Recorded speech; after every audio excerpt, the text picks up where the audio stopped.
sports. You know what I mean? I always have, you know what I'm saying, like music and love music from the jump. So that was my just plan A. I ain't even have a plan B. I made myself not have a plan B on purpose just so I can fulfill my plan A.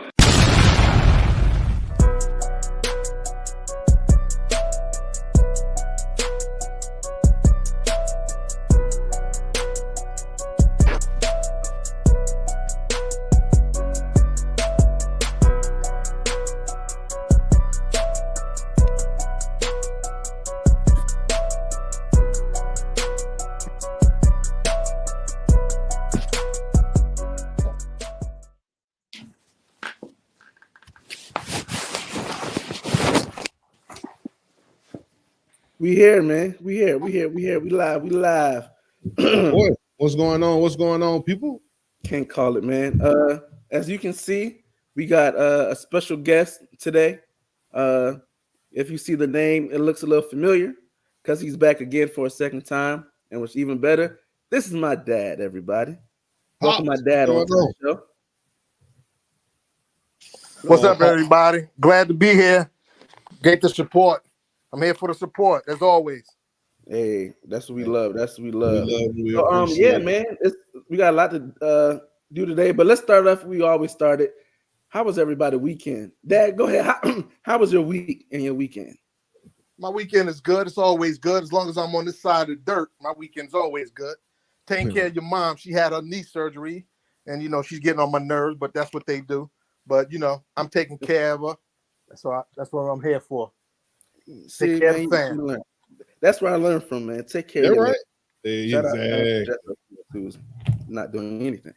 She's upstairs listening to dancing. I'm just playing. But yeah, hell up, Mom. I told her she need to stop. She must have had a flashback thinking it was 85 and it was dancing and tried to dip too low and hurt her knee. Oh, no, man. Said this ain't 85. Yeah, she tried to drop it like it's hot, but it don't ain't hot no more. It's lukewarm. You know how it is. Man, my weekend's been pretty good, man. I haven't really done too much, man. Yesterday, I really didn't do much of that, man. Girl Scout cookie season is coming up, so we got the Girl Scout cookies coming in, and we're gonna be the the house that houses the cookies. So I got a clear space, and I think I got over 20,000 cookies coming to the house next weekend. So, gotta get my thin mints. I mean, I'm gonna drop the link. Drop the link for your pop. We ship too. They do shipping. They do shipping too, so you don't have to worry about location wise. They do shipping now, and they got online sales. So the Girl Scouts, they on top of it. Yeah, man. Just prepare for that, man. It's bittersweet. No football today. The first weekend we've had without football since what? July. Even then we had preseason games. So, it'd be this time of year, man, it'd be kind of bittersweet. Got one more game. The UFL is coming, so we got that. That's true.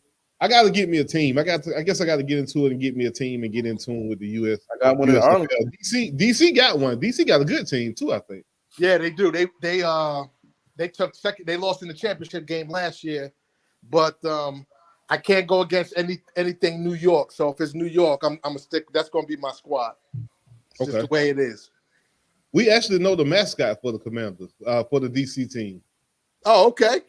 I'm gonna go check out a game. KB, JC, Szn2, he's the mascot. He's the mascot for the Defenders. Oh wow, that's crazy. Oh yeah, got to get him right there in the DC area, man. Yeah, we'll get him on, get him talk. He a Cowboys fan though, so they hiding right now. They still in hibernation. They still hurt. They lost their head coach. So we'll go ahead and talk about that. The new coaching change. The last two coaching spots have been filled in the NFL, man. You had the Washington Commanders hire Dan Quinn, and then you had the Seattle Seahawks hire Mike McDaniels from the Baltimore Ravens. What do you guys feel about those two hires, man? What do you guys think about that? We'll start off with Pops. Pops, what do you think about the hire for the Commanders? I think the hire might be good because the Commanders, they got a lot of good young talent. That running back that I like, they got the two receivers, Dotson and the other guy, I can't think of his name, but I think a new head coach would be good. For whatever reason, though, I don't know why they didn't look at Bieniemy And I'm starting to think that there might be something wrong with him because he's been turned down a lot. So maybe Dan Quinn would be good for him. He's offensive minded. You know, maybe they could do something with this young quarterback, this young team, and hopefully they let's see what they can do. Yeah, KB, what you think about the hires, man? What you think about the hires up there in Washington and Washington, I guess almost, but Washington and Seattle. Yeah, right. That's crazy. No, I think Washington. I think Dan Quinn hire is a solid hire. I think he's earned his opportunity. When you look at the Cowboys defense, you know how they performed over years and seasons, and how he's transformed guys like Michael Parsons, and and Diggs. So I mean, I can see him getting his shot. Again, I'm surprised that it's in Washington. Enemy thing. I don't know what up with homie and his interviews and stuff, but maybe it'll be a good situation, like you said, because Bieniemy is totally offense, and Dan Quinn is so defense that maybe they mesh and meet in the middle, and there's success there. The Washington job, man, it's not a bad hire because again, it's the Ravens DC, right? Yep. Yes. So I mean, again, the product speaks for itself. We know how Seattle, Legion of Boom, their whole pedigree is really defensive based. It'll be interesting to see if he can build that same quality of defense by being the head coach, because their player personnel is very good in Baltimore, very good. They draft very, very well. So it'll be interesting to see if he can replicate that in Washington, Seattle. But man, it's a lot of coaches that's out there, man. Like Pete Carroll, you coming behind Pete Carroll, who was beloved by those people out there. It's gonna be interesting. So, but you know what? Sometimes the Pete Carrolls and the what's the guy in New England? Bill Belichick. Bill Belichick and all that. I mean, come on, man. They kind of old. You know what I mean? And you gotta at some point. I mean, experience is a great thing, and you like that experience. But sometimes, man, it's just time to move on. Just a younger talent, and to see what other guys can do. Because I mean, they both like 71 and 73 or something like that. I mean, so you got to give the new guys a chance. You can't keep the old guys forever. You know what I mean? Yeah, I think you want to have somebody too that the players can somewhat relate to. Like you said, you got somebody that's been coaching and born in the 40s and 50s, and they've been coaching for 40, 50 years as well, in their whole life, basically. Can you really relate to this internet age and these new kids and likes and follows with stuff that you probably don't even care anything about? But that stuff matters to the players now. That stuff matters to these young guys. So I feel like, I think the game, not the X's and O's so much as past Bill Belichick and a Pete Carroll type, but more of the actual being able to relate to the players, more of the actual being able to speak to these players and have your message resonate in different ways. Because, everybody, you can't coach the same. You can't coach everybody the same. So you got to be able to relate to people, and you got to be able to connect with people. And I just think, I ain't going to say the game had passed Bill Belichick, but, I mean, the game had passed them guys. There was no internet when they started, and now you got the internet being the main focus of some of these guys when it comes to building their brands and stuff like that. Absolutely. Absolutely. I agree. So do you think do you think Bill Belichick will ever coach again? That's the question I have for both of you guys. Do you think this is the end we've seen of Belichick?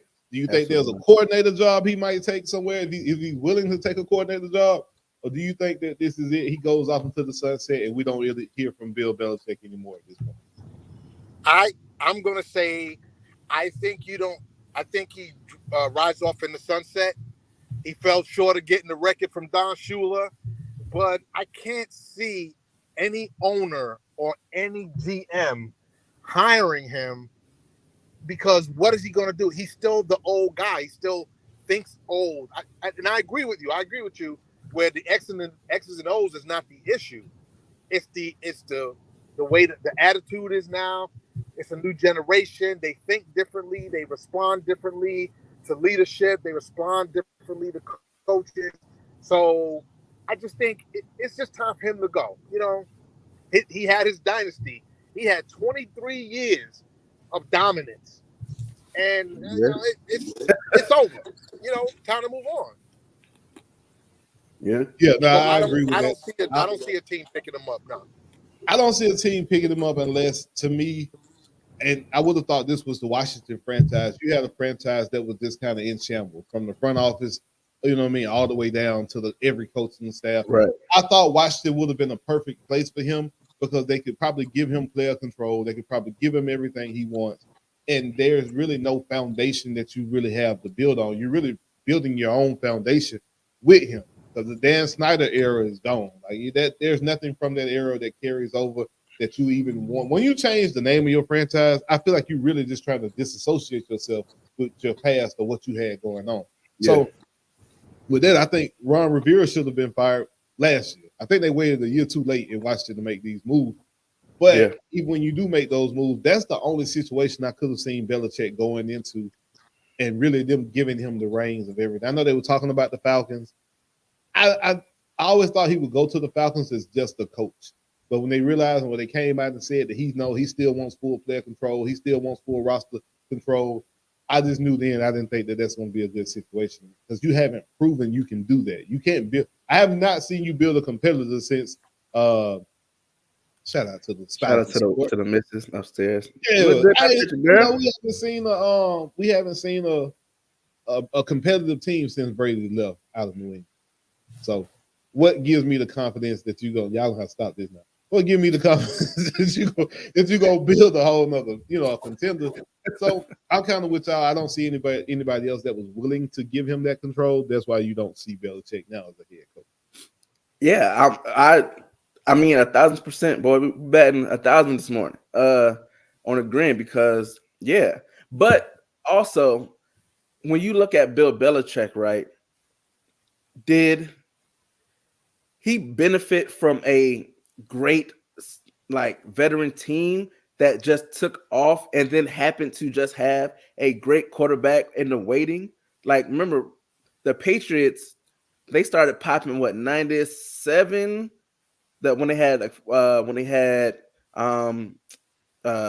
was it done? Not done. I forgot the running back they had. The Patriots. They had Steven. No, I'm not Steven Jackson. They had Corey muted. Hold on. Oh, Paul, you're muted. I got you. They popped off where they had Curtis Martin. Curtis Martin, right? So they had Curtis Martin. They had a real veteran-led team, and then you had a Drew Brees who wasn't bad. You know what I'm saying? And then you had a defense. So I think at that time, everything fit. The NFL fit. It was big, bulky, run. You know what I'm saying? 2 wide receivers, 3 tight ends. And I think with Belichick, the thing that hurt him the most, and until somebody proves me wrong, I'm going down this hill. Losing Josh McDaniels hurt him because that was his OC. Imagine I can think of another thing. Maybe Saban losing Kirby. Josh McDaniels meant so much to that team, and then having that quarterback, that consistency that they had for so long, I think maybe overshadowed a lot of stuff that we didn't have to see with Bill Belichick because the defense was always good. They were always disciplined, but you had a difference maker in Tom Brady, and then you had players who fit that mold. And I think the last 2 or 3 years, what we saw in New England was them trying to rebuild the mold, but Mac Jones just wasn't it. And then you didn't have that 1 or 2 players on offense who was a difference maker, like a Curtis Martin, you know what I'm saying, that can come in there and just kind of take control of the game. And the defense was always respectable, but there wasn't enough firepower on that offense. And I think that's what we saw in him being in charge of player personnel, or maybe he had to give up player personnel and he wasn't able to get those third round gems out of Division III line, you know what I'm saying, slot wide receivers type guys used to get it. That maybe we see that, and he would have to change that whole mindset going to a new team. You can't build a team in the NFL today with bulky guys, big wide receivers. Like, no, you need guys who shifty. You need 2 or 3 running backs. You need a quarterback who can run a little bit. It's total opposite of what he does. Well, let me ask you this. Do you think it was that Josh McDaniel was a good OC, or it was just that Tom Brady knew the system in and out, and Josh McDaniel wasn't really required to do anything because he had Tom Brady as the leader. He was there for 20 years. He knew the system. He knew everything. So it was Tom Brady in heaven of understanding the system. I think it was both. I mean, I think it takes both, right? So you have the OC who dials up, draws up all the stuff to work, and then you have the quarterback who masters what the OC is thinking. So when you have the OC that's like, hey, on this situation, we're going to call something like that. That gives Tom Brady the knowledge to be like, okay, in these situations, we're going to go here. We're going to aim for this point. And being in that system, he mastered it. So you have an OC who's calling great plays, and then you have a quarterback who's executing great. Like, we don't see that very often. That's why you have a Patrick Mahomes and Andy Reid, because Andy Reid, when he's calling those plays, Mahomes understands and fully gets it and master that system. So no matter what, when you have a good OC, somebody's going to be open more times out of not. There's going to be that one guy. And when you can just dissect the defense in 2 steps, it's damn near impossible to beat them. And that's why the Chiefs are the new Patriots, because how are you going to stop that when they're in line like that? And you don't really see a quarterback and OC like that. Yeah, man, it's hard to stop. Yeah, it's hard to stop. And then when you do have that perfect quarterback and OC marriage, as you would call it, or that perfect OC quarterback relationship, and they can pretty much beat any defense or stop any defense or negate what any defense is trying to do to them, that does make a huge difference. I'll give you another example right now. Brock Purdy and Kyle Shanahan. Another perfect marriage, I think, at quarterback with his skill set, what he does good, what he doesn't do good. And you have a perfect head coach and offensive coordinator in Kyle Shanahan who knows exactly how to use him. And I think that's what elevates certain coaches to greatness. When you're able to put players in position where they are able to be successful every single time. And I watched Kyle Shanahan do that with Matt Ryan. Matt Ryan has never had an MVP season or another close to having an MVP season outside the 1 year he had with Kyle Shanahan. Because, again, he knows your strengths, he knows your weaknesses, and he keeps you out of situations where you have to use those weaknesses.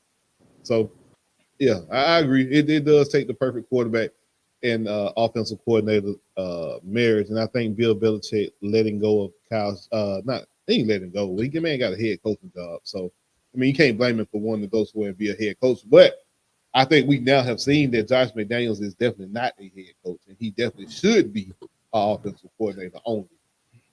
Right. I agree with that. As we saw. Not every OC or not every DC is good at being a head coach. You know what I mean? I think everybody thinks because they're a good OC that they're a good head coach. And it's two totally different jobs, you know, and you just gotta know. So Josh McDaniels is not a good head coach, but I agree. He is definitely a good OC. That is the Eric Bieniemy situation.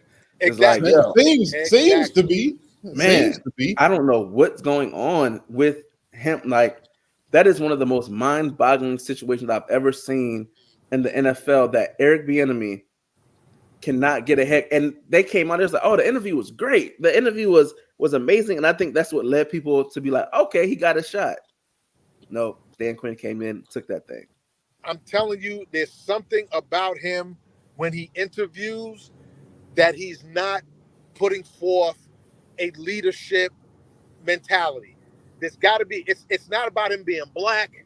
It's not about none of that. I just think it's something about him when he sits in these interviews and you're with the GMs and the owners and they're asking you questions and they're asking for direction and maybe he don't know what to do. He might have a stuttering problem. I'm just playing. Anybody that stutters, I'm just joking. I'm just joking. Anybody that stutters, we apologize. Yeah. Yo, I don't know. I don't know what it is, but it's definitely not because he's black. It's definitely not because they don't think he's intelligent enough. Maybe he just don't have that leadership head coaching thing, or he's not portraying it to the GMs and the owners. And I don't know. He might just be nervous when he interviews, man. He might just get real nervous. I know people, and I'm in the banking world, and I know people who are great employees, man, great workers. And I'm like, dang, you've been here about 10 to 15 years and you haven't really moved up. You know what's going on, but then you realize when you talk to them, their interview skills are, like you said, just not up to par, and you don't blow people away. You got to win a room. You got to think it's a general manager sitting here. It's $1 billion owner sitting in here. He probably got his cabinet of people around him sitting in here, and you have to really blow these people away for them to give you a job of one of 32 jobs in the nation. Only 32 NFL head coaching jobs, so it ain't gonna be easy to get them. But at the same time, Eric Bieniemy has been in perfect position, I think, to get it. But he get in that room and he starts stuttering. I think they get tired of trying to listen to it. That's it. But he had the Commander's job locked. I mean, to me, I think Ron Rivera knew he was getting fired, and not so much that he wasn't a good coach or whatever, but I just think that he had a lot of health problems. You know, his cancer. Who, Ron Rivera had health problems? Yeah, he had cancer. Oh man, I didn't know that. Yeah, he had cancer at the beginning of the season. And I think that him bringing on Bieniemy as an offense coordinator and assistant head coach was going to kind of pull him into the head coaching ranks because the new owners were there this whole year. They were there. So they were in on hiring Bieniemy in the whole nine. So if you hired him as the OC and y'all talked to him and everything, you would have thought that once Ron Rivera was gone, hey, Eric, this is yours to take. And I don't know why they didn't give it to him.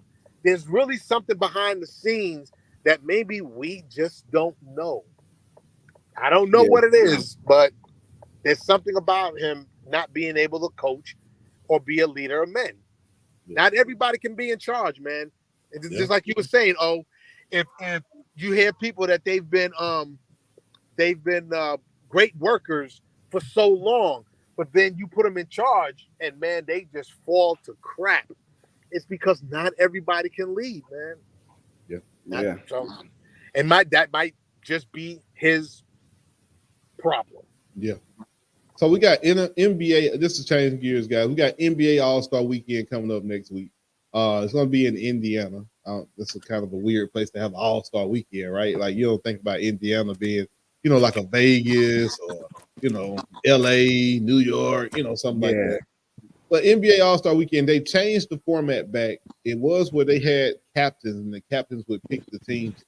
Now it's back to East versus West. What are you guys' overall thoughts just on the NBA All-Star game or just All-Star games and Pro Bowls, period, man? How do we fix those type of situations, fix those games?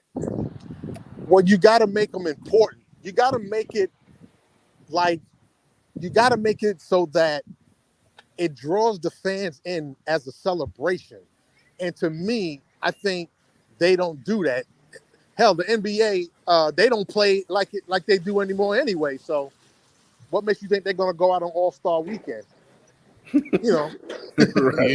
I mean, I watched the Knicks game last night, and it was the anointing of LeBron. They let him do layups and everything. Nobody played defense. None of that. I'm like, man, what's going on? Yeah, LeBron did have a good game last night, didn't he? Yeah, he put that crown on last night in New York. He did. Exactly. Well, they should have been like the Ewing era Knicks and busted him up. I'm like, no, what? Man. That ain't in their budget. They can't. Yeah, but to me, the All-Star game, I watch everything. I watch the celebrity game. I watch the 3-point, the dunk contest. I watch all that stuff. But when the game comes on, after the introductions, when that's over, I turn the first 48. I'm done. So we got a question later on too, Pops. What's your best All-Star game or Pro Bowl memory? Now mine, I'm gonna give y'all a little hint. Mine will always be Vince Carter in that dunk contest. Vince Carter that weekend, that Saturday night, bro, when he stuck his arm in the rim. Okay. But we're gonna talk about that later. That's yeah. I got another one, man. Ken Griffey turning the hat backwards and doing the home run derby. I got a couple of them. Yeah, that man. was a good one. I think when it comes to the All-Star, like I think the middle of the season thing, like like that. Why are we doing All-Star game in the middle of the season? Now for the NBA, I can speak because you know they do play the Olympic ball in the summer. I don't care. Like, it's just a weekend. Like, it's a weekend. Like, stop giving half-year rewards to people. Like, let it be at the end of the season. You already have the play-in tournament. I mean, you already have the tournament thing mid-season. Like, let that be a thing. Like, you had the different uniforms, different courts. People were intrigued. They're like, oh, wow, this is kind of dope. This is cool. Yeah, have something around that. Maybe add like some outside things for the teams that's not involved. Like maybe they have like a pro-am 3-on-3 type. You know what I'm saying? Like do something like that. You know what I'm saying around that. But the All-Star game should be at the end of the season. Let these dudes finish and let us see who really should be there. Because you're like a guy like a Trey Young, right? Who was snubbed for not getting into the All-Star game for a guy that maybe at the end of the season is going to suck. But Trey continues to go up like you rewarded at the end of the year. My bad, Pop. I'm sorry. I forgot he a Knicks fan. My fault. That's okay. Yeah. Julius Randle should not be in his All-Star game. I'm sorry. He should not. I agree. I agree with you 100%. Yo. I think Julius Randle's overrated. Yeah, I just don't think they should do that in the middle of the season. But like the events, the 3-point contest, the slam dunk contest, those are the things I think in the slam dunk contest, you could bring in guys off the street and have the NBA guys. Like I think they tried that one time, KB, and I don't know if they really. Remember they had that dunk show? Remember they had that show, that dunk contest show? Well, I think they tried to bring in some of those guys, I think maybe against the NBA. And it just they brought in guys that were like the G League guys. You're right. It was man. Get some of these dudes on here, like the guys off the street.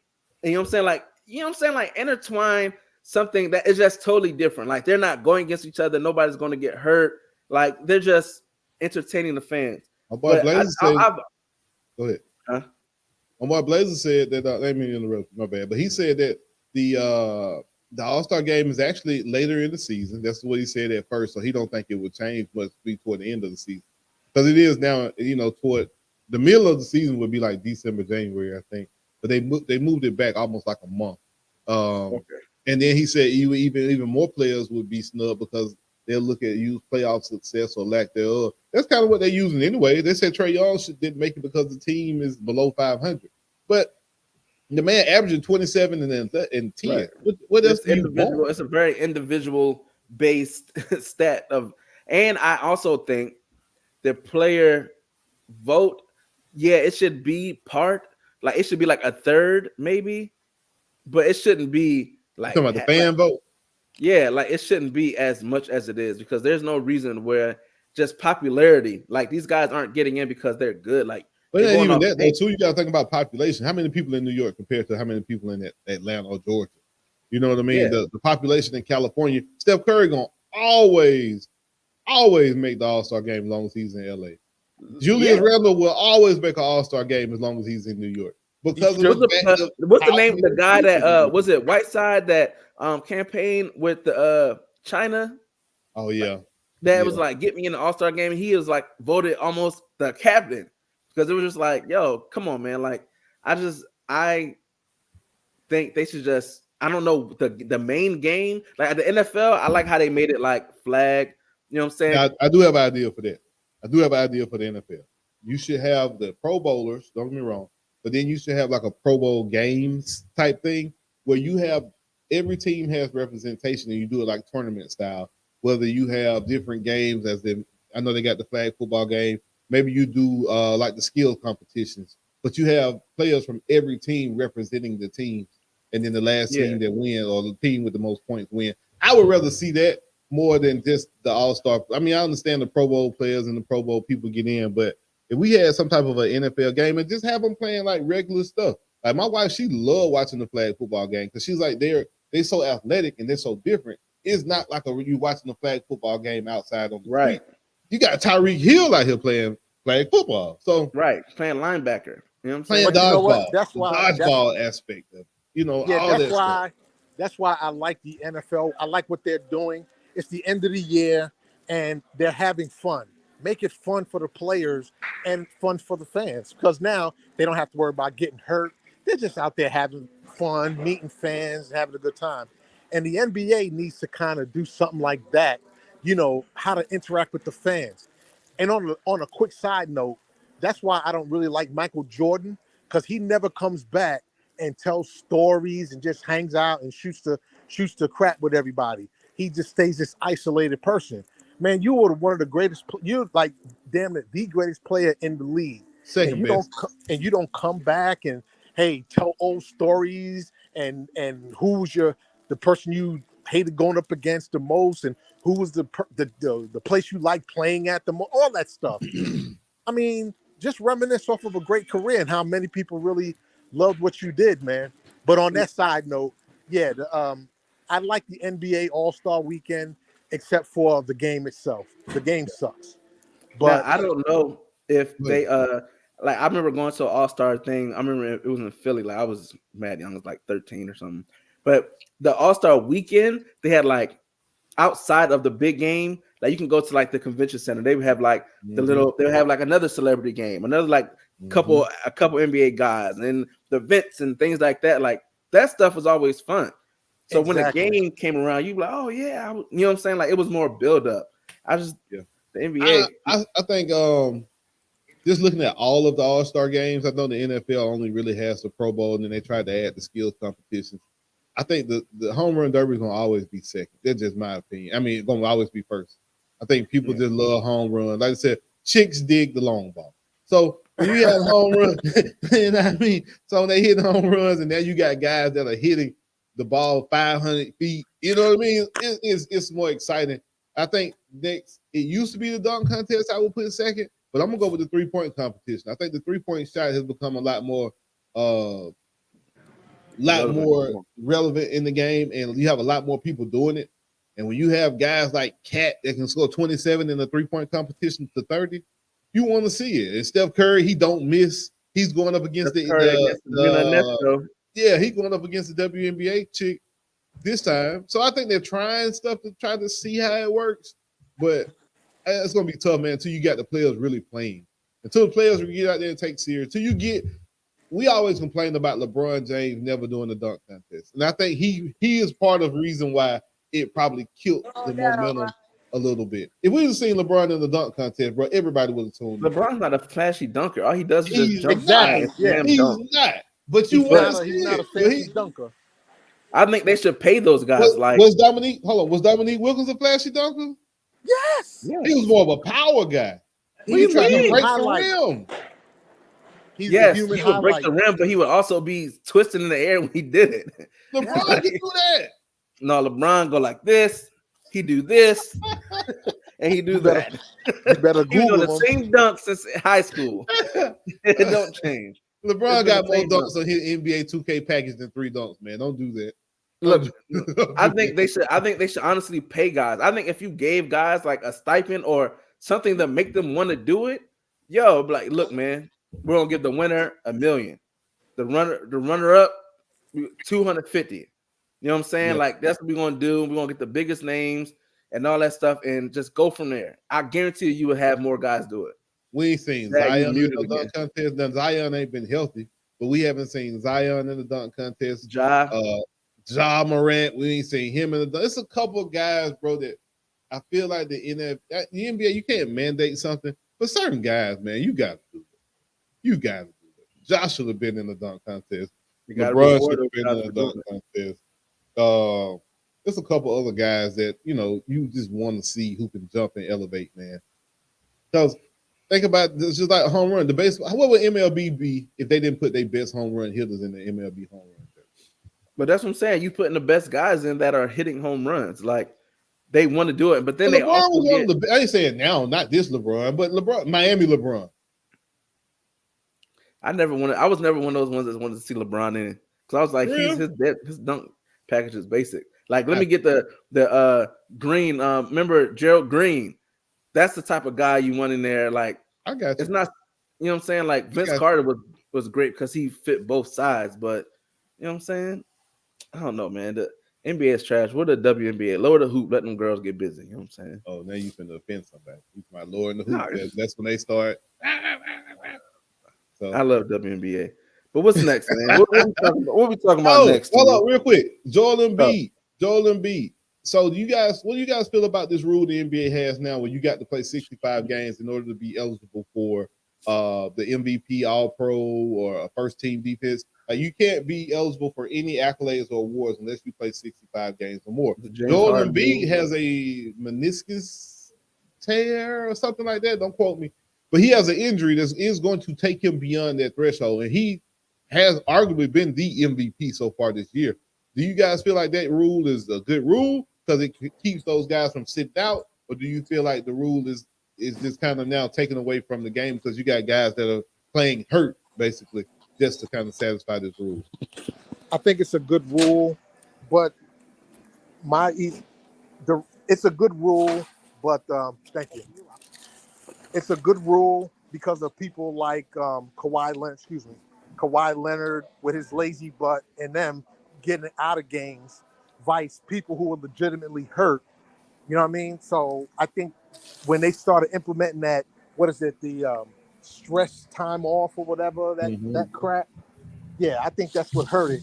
And I feel for Joel Embiid because he should still be in the running, but it's just that he that new rule, kind of takes it away from him. But that's all Kawhi Leonard. Kawhi Leonard started that crap. Yeah, James, I agree. I think that when you have, I like the rule too, but I think there's a way to account for serious injuries. I think if it's like something to where it's a serious injury, it's like meniscus, like diagnosed in like injuries, not just he has have a backache. Oh, I have a swollen. You know what I'm saying? It may be, but in the NFL, like if a dude get hurt and he be out 6 weeks, that hurt his running. Even though, like when that year, like Lamar got hurt, and it was like, oh man, he would have been MVP if he didn't get hurt. Joel Embiid would have been MVP if he didn't get hurt. Yeah. Oh, Joel Embiid's definitely gonna be MVP this year if he gets back in. He's killing them right now. Right. Oh, look like Steve dropped off. But let's see. What's the other thing we were talking about?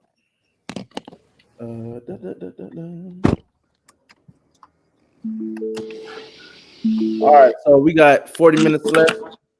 Let's see. Let's go Super Bowl, man. We can talk about the Super Bowl a little bit. 49ers versus the Chiefs. Were you surprised at that matchup? Me? Not at all. Nope. How do you feel? Because they just know how to win. They just are not rattled. Like when you watch that game, you looked at all the Ravens.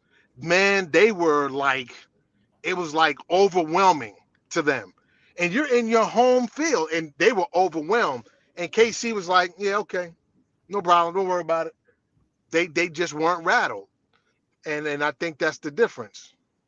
How do you feel about the Lions game, right? Because we haven't talked about the Lions game. Lions versus 49ers. I think it's the same thing. I think it's the same thing. No. Shut up, Uncle Man. Go ahead. No, I was saying the pretty much the call, the Dan Campbell call, where he went for it on fourth down instead of kicking a field goal. Yeah. Now, mind you, they've been living and dying by that whole mantra from the whole season. They've been going for a fourth down, points where they could have kicked. They've been living and doing what they were supposed to do. But this time, you know what I'm saying, they went for it and lost. So it's like, do you Do you think the I guess the attention or the anger towards Dan Campbell was valid, or what? I think it's valid that they should be angry because even as a head coach, I understand the way you were in the season, but you also got to look at where you're at. You're now in the playoffs, and there is no prepping for next week if you don't win. So he should have, as a head coach, be like, okay, look. Let's kick the field goal. Let's go up. I think it would have been up 14 or 17 or whatever, and then let my defense go and then get, you know what I'm saying? You gotta strategize. So I mean, It would have tied it up. It would have tied the game up, I think. Oh, tied it up. Yeah, so I'd rather play with the tie vice playing from the rear. You know what I mean? That's how I look at it. I just think it was too big for him. Yeah, man. It's Detroit. I mean, this is their Cinderella season. I don't know that they get back the way. I think they're still going to be solid. But man, they're not going to get to the NFC Championship game. They're not going back to the NFC Championship game next year. That's not going to happen because now everybody's ready for you. Now they know what you got. Now they know about Jared Goff. They know about the receivers. They know about that tight end that's killing it. Now they're going to account for you now. It's hard. It's going to be hard for them because everybody's going to be gunning for them now. Yeah. That's just the way it is. I would have loved to see the Lions in the Super Bowl. Oh, me too. Don't get me wrong. I'd love to have seen them too. I'll tell you what. I'll be honest with you. I wouldn't have been mad if it was the Lions versus the Ravens. That would have been really nice. Yeah. That would have been nice. But Chiefs about to get it again. Yeah, I think so too. The Chiefs gonna get another one. I think Brock Purdy already showed that he can't handle a big stage. He relies too much on the talents of his supporting cast. So I agree with Cam Newton when he said Brock Purdy's not a game changer. He's a game manager. I agree with that 100%. What is Tom Brady? What is Tom Brady?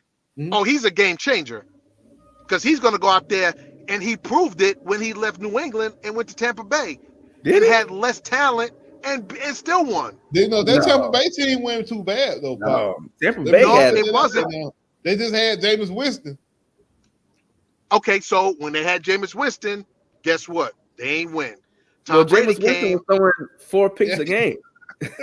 Okay, so no matter how you slice it, the quarterback came and won it.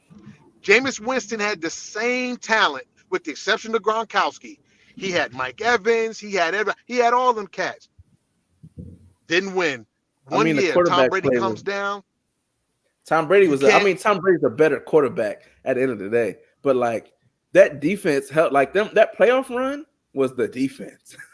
Like Tom Brady kept the ball. Like, okay, I know how we're gonna run this. I can still make this 20-yard pass. I can still, dice you up on the short yards. But that was it. Like, we don't want no long balls coming from Tom Brady. Maybe that one a game. That defense, look, we want to hold him to 17 a game. Right. But that's what comes. That's why he's a game changer, because he didn't have to kill you with the long ball. And trust me, I am not a Tom Brady fan. I'm a Jet fan, and they crapped on us for 23 years. But when he was in there, the defenses respected him. They're like, nah, we're not going to take a chance on this cat because he's legit. He can put it where he needs to be put, and so his players can do what they need to do. When Jameis Winston was there, they'd be like, man, I ain't worried about that cat. I ain't worried about him. Jameis going to throw. You know what I'm saying? So quick question. So does a Super Bowl win next week? Who does a Super Bowl win next week? Career, who does it impact more out of the whole Super Bowl? Anybody involved? Who would you say a win or loss impacts more? I think a win. This is the critics for Brock Purdy. I think a Super Bowl win for Mahomes is just like dynasty. Now he's in that conversation with Tom Brady now. Now he's in that conversation. Yeah. I think if Brock Purdy lose, does it hurt him? Nah, because they'll still use the excuse that, well, he's only in his second year. He's got the team. They'll get back. And if the Chiefs lose, then it's going to be, oh, they're a good team, but they were old. But, San Francisco was just too young, blah, blah, blah. So they'll make an excuse for him regardless. They'll make an excuse. I think it depends how it happens, man. I think if the 49ers win on Brock Purdy, like on the final drive. Yeah. Right. She already won MVP. This is ridiculous. They said she's going to be on the cover of Madden. What if they change the halftime show and say, well, we're going to let Usher do a song and then we'll bring Taylor Swift out and let her do her whole. Man, I will. That's the nail in the coffin for me for NFL. I will shoot my TV.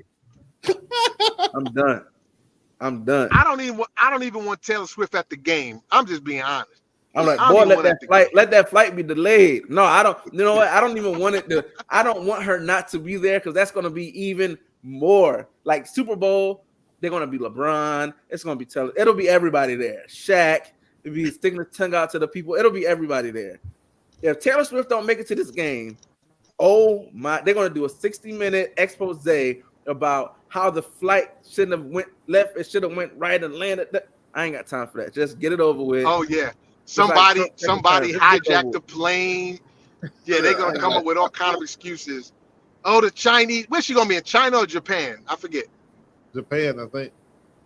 Yeah, Japan. Oh yeah, we're gonna have World War III if she don't make it over there. Man. But no, I think if Brock Purdy gets in there and no, they ain't gonna do that. But I think if Brock Purdy wins, like on a final drive, like he's just hitting open guys. And he spreads the ball around, I think it'll be like a respect thing. But if it's like, Christian McCaffrey just goes off or Debo just goes off, then they're going to attribute it to one of those guys. He has to be the guy that hits 10 different guys, have 30 yards, and it has to be like one of those type of games. And I think if the Chiefs win, he's a game manager. James White went off for the Patriots. Didn't nobody say that when James White went off for the Patriots and they came back in from 28-3? That was James White. A lot of people don't know but Tom Brady. But at that point, it's always the whole second half. I know it, but I'm just saying. But Brock is trying to get that respect, and I think if Mahomes wins, then like you said, this is just cements his legacy as potentially the second best. We know he's one of the greatest all time, anyways. I don't think ain't nobody gonna be able to take that. But yeah. But I think for me, a win probably helps Kyle Shanahan a little bit more than everybody in this situation. Yes, because you've always had. You can't win stigma. You can't win the big game. Has always been a part of what people have held against you. And 28-3 is the last Super Bowl memory they have of you. So what I mean? I'm just saying. So I think Kyle Shanahan, this win, if they were to win, I think it impacts Kyle Shanahan a little more than Purdy. That would probably help Purdy. But like you said, people will always say, Purdy, you only won because you got Trent Williams at left. You got a Hall of Famer at left tackle. Exactly. You got a Hall of Famer at running back. Exactly. You got a Hall of Famer at wide receiver or running back. You can put him at two spots. So you got a Hall of Fame tight end. So they're going to always contribute that to, I think, the surrounding or supporting cast of San Francisco. And if San Francisco wants to win this game, their defense is going to have to play lights out anyway. So I think that their defense will probably be the reason that they win and the reason people talk about them winning if they were to win. But I think as far as the question goes, Kyle Shanahan probably has the most to gain from a Super Bowl win when it comes to legacy. Right, and he'll be the first father-son duo to win a Super Bowl. He'll be the first father-son to his father won a Super Bowl as a coach, and he'll win Super Bowl as a coach. I thought it was one before that. No, you're right. I can't think of nobody else. Harbaugh's dad was a coach, but I don't know if he won the Super Bowl. No, they just I think it was they all won a championship at their place at like. Oh, okay. They all won, no, like I'm talking NFL head coach. NFL head coach. I got There's no father-son NFL head coaches that won championship. The father won and then the son won. No, that hasn't happened yet. I don't believe so. I could be wrong. Yeah, I don't think so either. No, I don't think I don't think so either. But that'll be a narrative. Oh, first father and son, whatever. But I agree with you. His dad is still an advisor on the team. He need to get a ring too. They need to give Mike a ring because Mike's still helping him call plays to this day. You think he is? Oh, he already said it. He said his dad is active. Yeah, Mike is active on this team. So then maybe he's not the offensive guru that we think he is if he's letting his dad give him the plays. You know what I'm saying? I'm just saying. So is it him or is it his father? If somebody is part of my resources, that's my resource. So that resource wouldn't be here because of me. No, that's just how I look at it. Now, I mean, hey, I'm with you. Fair point.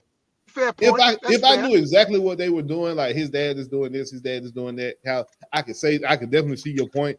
But just from an overall perspective, I wouldn't go that far with it. I do think that I think Cal needs this win.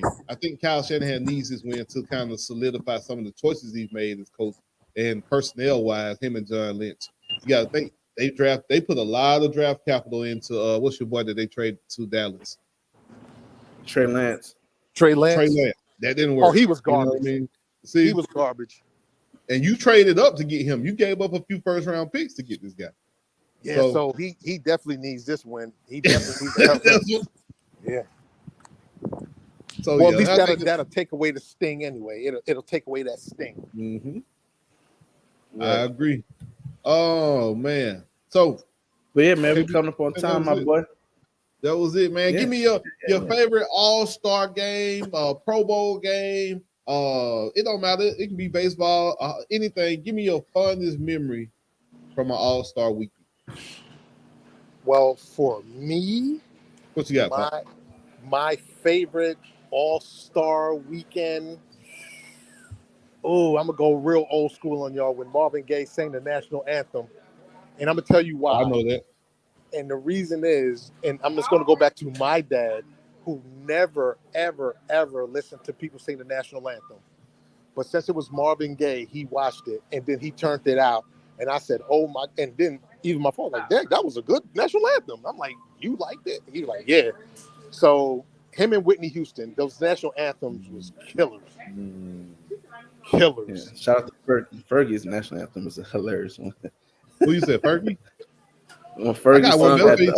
Jamie Foxx did one. Tyrese did one in the boxing event, and boy, oh really? It was funny. Yeah, man. You gotta go look at it on YouTube, of course. I want to say Jamie Foxx. I was shocked. That was before people knew Jamie Foxx could sing. So when you see him come out there, you're like, wait a minute, what he finna do? But he kills it. He blew him away. Like nobody knew Jamie Foxx could sing like that at the time. Well, at least I didn't know. But this was a few years ago. Well, for me, as far as the playing is concerned, to me the best slam dunk contest was that Zach LaVine. When Zach LaVine went against what's his name? Oh, the slam dunk, Aaron Gordon in the slam dunk contest. Aaron Gordon. That was the best slam dunk contest ever to me. That was better than Mike and Neat. Yes, because we knew Mike was going to get it. I knew Mike was going to get it. So that Zach LaVine joint, and oh man, that matter of fact, that whole All-Star weekend was like crazy. Yeah, I remember that. That wasn't too long ago. I think for me though, it'd still be Vince Carter sticking his arm in that rim, and just that 360 windmill he did. Oh my goodness! Like that was the first time I seen a person like really like hang in the air, like hang and stay. When he spun around and then windmilled it. Oh man. It was it. It was a wrap. I remember I was at the skating rink when that joint happened. When he dunked. Oh, really? I remember I was at a skating rink and I was like trying to. No, I was at a bowling alley. I'm tripping. I was at a bowling alley and it was like, where the TV Vince Carter? He going like I already the dunk contest on the night. Yeah, I remember that night. Like that's crazy. I think best All-Star Pro Bowl. Yeah. I gotta. Well, yeah, I think that's Sean Taylor that you'll be like, when Sean Taylor hit that quarterback. Oh no, that was the punter, fake punt. Oh, yeah, man. Fake punt, and I was like, oh wow, they hidden for real. They ain't played a real Pro Bowl Sean since. Taylor was crazy. But I miss that, like when they play, and I understand why they don't. But man, them Pro Bowls. He was one of those guys, man. When I heard that he got killed, man, I was like, that's crazy. Because Sean Taylor was. Look at me giving the Miami guy love. Yeah, look, I'm proud of you, bro. You showed the Miami folks some love. I knew you weren't gonna say that, but you did it. Yeah. Sean Taylor, man. Yeah. I always said too, man, Ken Griffey Jr., when he came out there for that home run derby, he turned that hat backward. Oh man. And then proceeded to win the home run derby with the backwards hat. When he did that, playing baseball, hats went backwards. Yep. Because Ken Griffey was my favorite player. So I even wore his number. Like when I played, I even turned, he dropped it. I think his connection thing. I used to put my hat backwards, 2-4 in the back. So yeah, man, Ken Griffey was like, for black kids in baseball, man, I don't care who you was. You played baseball, Ken Griffey was your guy. So yeah, I think I'll never forget too, man. Mark McGwire and Sammy Sosa, two steroid junkies going at it in the home run derby. I mean, hitting home run, steroid, HGH popping out their veins. They were going at it, my boy. So I'm an advocate for steroids. If they want that baseball, I would love to see somebody hit the ball 700 feet. Let them folks take steroids, bro. Let everybody have them. So everybody play on it. Even they're supposed to be. So there's a thing where there's a guy trying to put like it's not ALLSTARs, like I forgot the name of it, but I just saw it yesterday. He's trying to put like for like guys who have performed enhancing drugs and stuff like that, to where they can have their own league. Let them have an HGH league, bro. I'm all for it. I would be all for a pro league, baseball, football, or basketball. Doesn't matter which one. Have pro leagues where they allow you to take as much steroids as your body can handle. Because you still got to have a skill. If you want to come out there looking like a cow with muscles bulging out everywhere trying to play baseball or basketball, I want to see it. Like I said, I would love to see somebody hit a home run 700 feet. I wish I could go to the the ALLSTAR game. Home run derby is going to be down here in Texas this year, and it's in Atlanta next year. I wish I'd I don't know if I can get tickets. We were supposed to have it 2 years ago. Then they changed that rule about pro life. Changed all that stuff. Then the MLB took it away. So now they're bringing it back, not next season, but the season after that. I don't think I ever wanted to go to was a home run derby, bro. I always said I wanted to go to one. I remember as a kid, I used to be in the driveway, Bad Rocks, thinking across the street, thinking I'm playing in the derby. Yeah, bro. So yeah, I'm all for it, man. The All-Star games, man. I do like All-Star games. I do like celebrating the best players in the game. I just feel like the formats need to be a little bit different, tweak them a little bit, so at least make it exciting and competitive still. You know what I mean? So I like the flag football version. I guess we'll see. The flag football game is today. So see how it goes. Yesterday. Oh, was it yesterday? Yeah, it was yesterday. I might have missed it. Oh, so is it the skill competition today? No, they did all that. They did that too. Yeah, because they was doing like the dodgeball and all that stuff. That was yesterday. I gotta go back and watch. All right, I'll go back and watch. Tariq Hill was playing like linebacker for the flag game and all over the place. Yeah, they had that already. You want to see it. You want to see. Let me see some other people play out of position. See some of these linemen line up at wide receiver. So I do. And I think they should have that. They should have like a big skills joint to where it's like, could you imagine watching linemen running?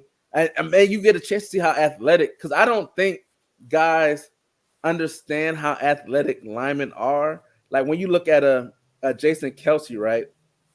You're like, oh, a little fat lineman. Jason Kelsey is huge. Like he's strong. You see the way he's hopping in and out that window? Like these dudes are like fast, they strong, they athletic, they agile. You just don't see it because, you know what I'm saying? They got a belly. Trent Williams probably is faster than skill guys. So I think they should have that. They should have that part in there, man. Throw the big skills in there, man, for sure. But shoot, man, that's it, ain't it? Yeah, brother, we finished, my boy. Next week. So next week, we'll come on in the morning, Super Bowl. Come on, we'll try to bring on some people, man. Have a bunch of people on with us. You know, time to wrap up the football season. Pretty sure Kels will come on. We'll hit Crystal, see what Crystal doing. Let Crystal kind of transition us into the basketball world. She's been paying attention real heavy. I gotta indulge in these women college basketball, see what's going on. Killing.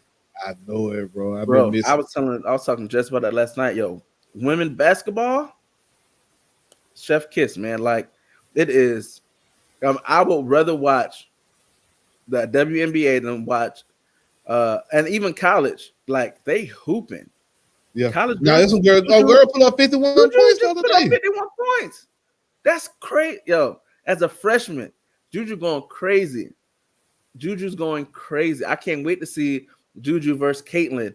And then you got the Bayou Barbie down there against South Carolina. Like, they hooping. They hooping. Yeah, man. And they selling the game the right way too, man. I wish the WNBA would learn how to sell the game a little bit better than what they are.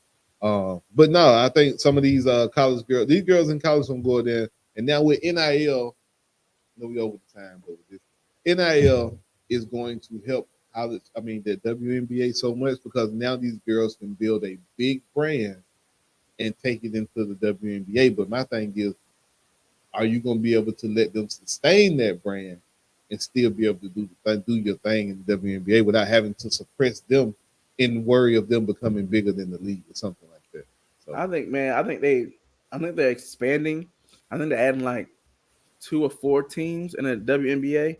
And I think that's going to help out a lot because you have people like Taya Cooper, you know what I'm saying, who can hoop. Like you have women that hoop, but since there's only 12 teams, it's only so many roster spots. So if you add the more roster spots you have, the more women you have, and the more skills you see. Like there's a league, the AU league right now going on for women basketball, where a lot of those females, where you have people like Ted Cooper, but you have Zach Cook, who's also playing, and she still plays for the Sparks, but she's also playing in this league. So you have active women who haven't been playing that gets to play, you know what I'm saying, with each other. So I think it'll be dope to see that, and add more teams, man.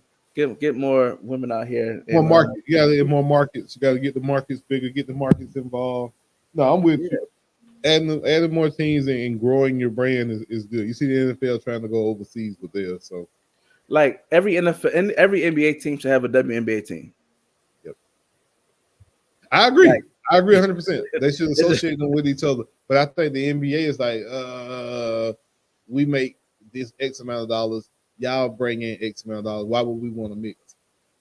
Yeah, y'all let high school teams play in y'all stadiums. Like you can let the women play and have you know what I'm saying. The women here, I think they play in the Hawks Stadium. Most times they enjoy the Techs. New York Liberty play in the Barclays.